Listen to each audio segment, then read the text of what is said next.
Hello, United States of America. My name is Ramondo Thomas, and I am the host and the CEO of The Conversation.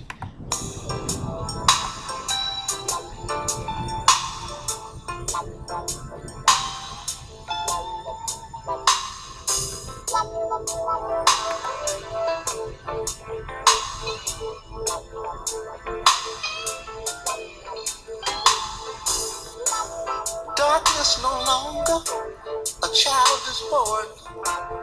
Mother shed tears of joy as baby tests his lungs. But daddy's not there where he ought to be. Somewhere in Georgia, skinning and shooting craps on his knees. Another victim born out here in the hood. And based on statistics, it really ain't all good. Welfare takes the tab, and daddy can't sign, and it can't be seen. The family becomes a crime. The hunt is on, and brother, you're the prey. Serving time in jail, it just ain't the way. I'm living so hard, baby, that my hair's gray. We got to make a change. It's a brand new day. A new world order, a brand new day. It's a new day. Change of mind for the human race. It's a new world order, a brand new day.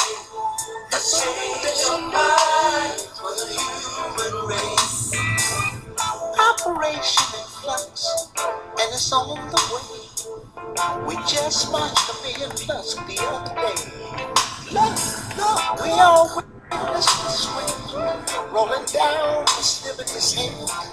She knows the sleeping giant is no longer sleeping dead. Oh, what a fulfillment of prophecy. Let us teach the children freedom's never been free. It's okay to cry, go ahead and cry. Cause Jesus wept, but hope and faith be kept. It's a new day. World order, a brand new day. It's a change of mind for the human race. It's a new world order, a brand new day. It's a change of mind for the human race. The die has been cast, and there's no need to fear. Cause people, the answer to your prayers are here. Sister Mary, don't you weep. Tell mother not to moan. We need the love, and daddy's coming home. There's no need to worry. The times dictate a plan. Mother Earth is giving birth to a brand new man. Sister, I know you're misunderstood, but hold on to your man. Cause the future looks good. It's a new day. A new world order, a brand new day. It's a new change of mind for the human race. It's a new world order, a brand new day. It's a change of mind for the human race. Beware of the lies and false prophecy. We are many with eyes, but don't all really see. You must be merciful, my friend, to obtain the same. So if you break the chain, don't pass the blame. We should say unto all, and I'll say it again. It's not just a win. Shake a hand, make a friend. We who are pure at heart somehow might see there's still light in the world. Come rejoice with me. It's a new day. A new world order, a brand new day. It's a change of mind for the human race. It's a new world order, a brand new day. A change of mind for the human race. It's a new day. It's a new day.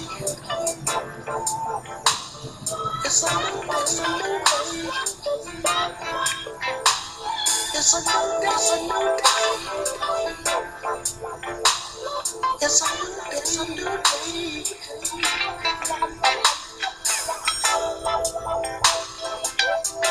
day.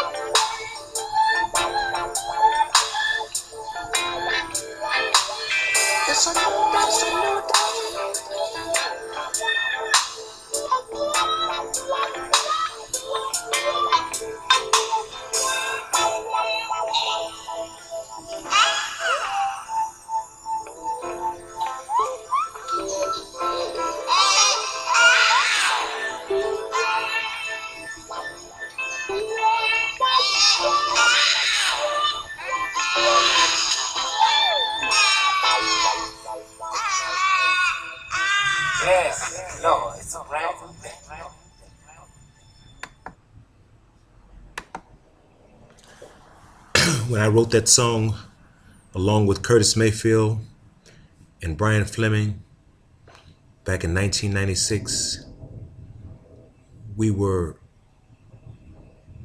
viewing into the future and imagining from the place where we were what things would be like in the year 2016, in the year 2000, for that matter. It was 1996. It's 2016 now. It's 20 years ago. Mr. Mayfield's gone, passed in 2000. And when that song was written, it was written based on the plight of black people in America and what we could do and what we should do, and ultimately what we would do about our plight.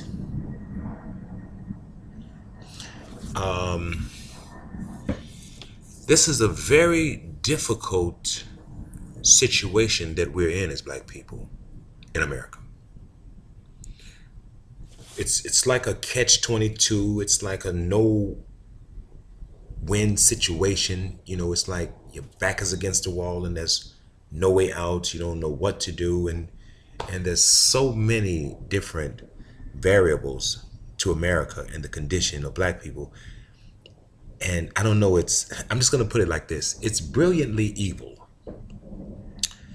The brilliance of the evil that we're trapped into is like nothing that you can imagine. It's so well constructed. It's so involved. It's like a web. It's like a spider's web. It's like it has so many layers to it. It's not just one thing and you can just get out of it.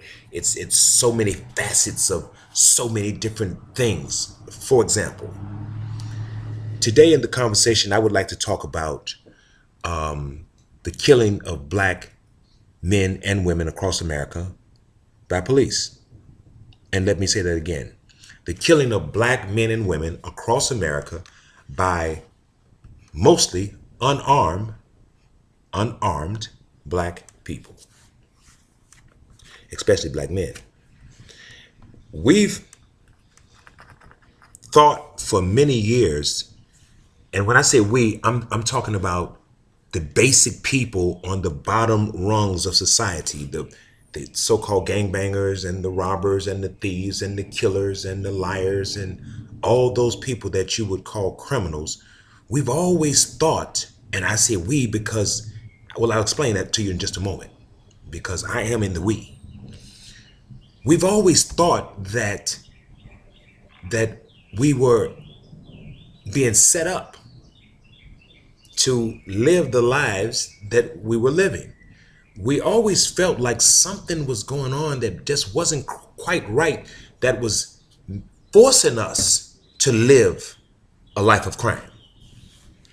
And I can say this because I've talked to many black people across the United States of America, and a lot of them, they wouldn't do crime if they didn't have to.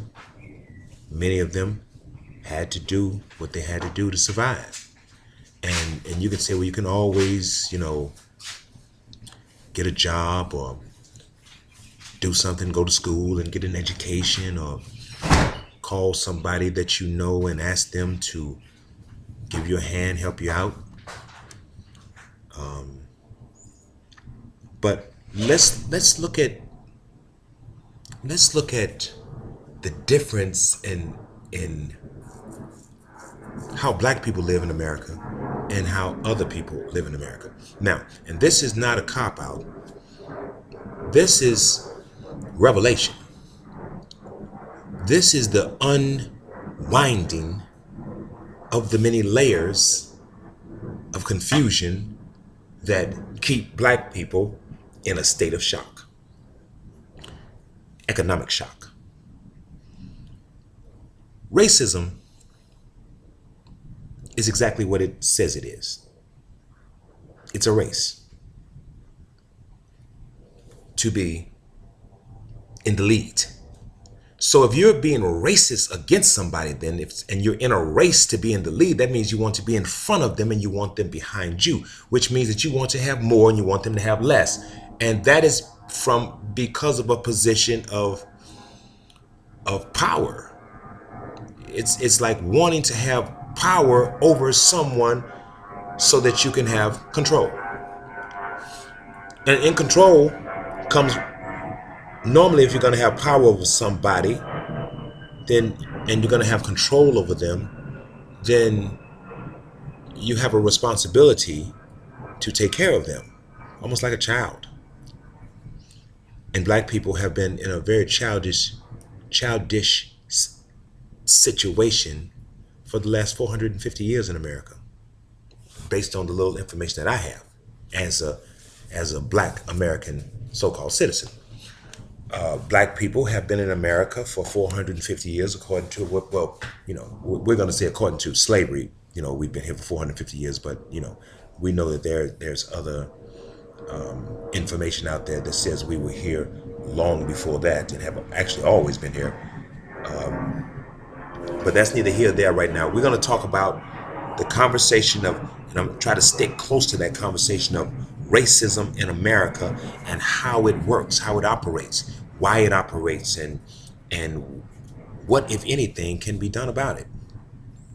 And if nothing else, what black people should do if we can't figure this dilemma out in the United States of America. And let me say that again. We've got to figure out racism and this great divide in the United States of America. What do I mean by that? I mean in a country that claims to be united from its core of many different racial and ethnic backgrounds of people, united as one, which is what makes this nation so great, is what we say. That's what we claim in all of the doctrine and things that we have to say why America is so great. But we always fail to realize and mention, and I know I'm kind of getting off the beaten path, but in a conversation, I'm gonna follow what comes to mind, and then I'm gonna go from there, and then we'll pick up, and I'll try to keep myself lined so that we can stay with the specifics. But by the same token, there's some things that need to be discussed, and one of them is, how do we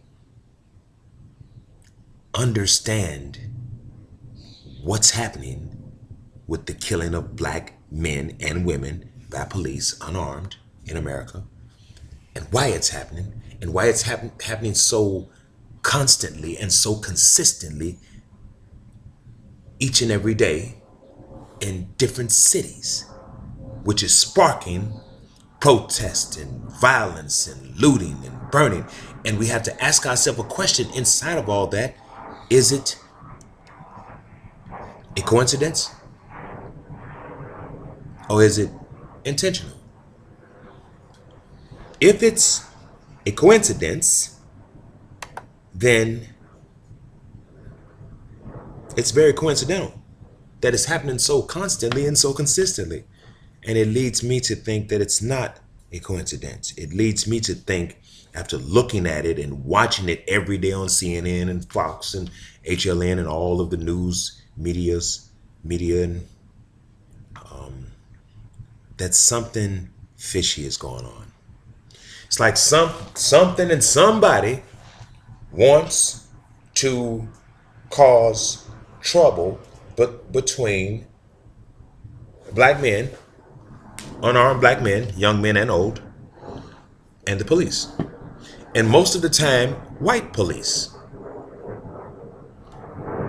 It seems to me that it's like a setup, like the prelude for a setup to a race war between black and white people. Because even though it's between black people and the police, and we protest that, it's black people being killed by white people, white cops, but they're white people.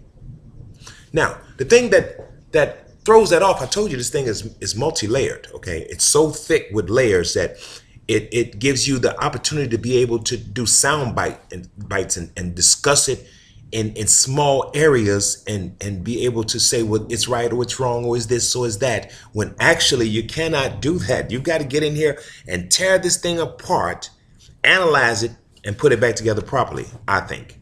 So in saying that, let's look at it like this. Black folks in America are being murdered by the police, white police. It's happening on a consistent, no, on a constant and consistent daily basis, almost like a ritual, like a sacrifice. Like somebody needs some type of energy or something. I don't know. It's almost like vampirism. It's so strange and so it's like it's got to be unraveled. So let's start with the unraveling, because like I said, it's so deep that even I, after all these years of analyzing and looking at it and trying to figure it out and trying to make a decision at one point, at what point I would decide to vocalize what I discovered over the years and try to explain it in such a way that wouldn't be like sound bites. It would make sense and people could understand that, hey, something's wrong here. And somebody is behind some manipulations to destroy black people and to kill black people rather, and to cause a reaction of violence, protest, burning, looting, hate, disgust. Who does that? And why? Why every day somebody's being shot down, choked out, stomped, hung in America, black?